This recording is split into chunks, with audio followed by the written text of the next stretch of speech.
মহামান্য চুঁচুড়া district and session জাজেস court একটি মামলায় স্টে অর্ডার দিলেন।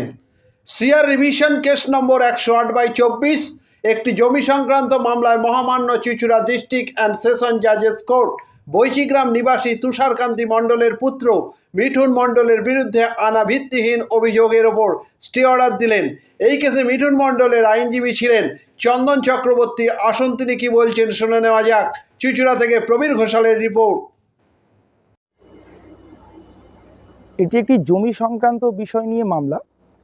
এই মামলাটি করেছিলেন বৈঁচি গ্রামের বাসিন্দা আনন্দরূপ বন্দ্যোপাধ্যায় আমার মক্কেল তুষারকান্তি মণ্ডলের পুত্র মিঠুন মণ্ডলের বিরুদ্ধে একটি দেওয়ানি মামলা করেন, যার নম্বর টাইটেল স্যুট 251/24।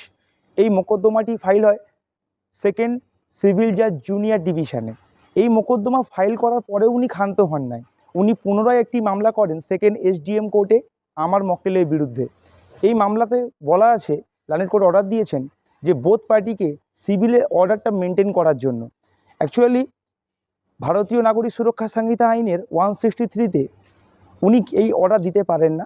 তাই আমি আমার মক্কেলের এই অর্ডারটা শোনার পর হাতে পাওয়ার পর আমি ওনাকে বলি যে এটা ডিস্ট্রিক্ট জাজের কোর্টে একটা সিআর রিভিশন মামলা ফাইল করতে।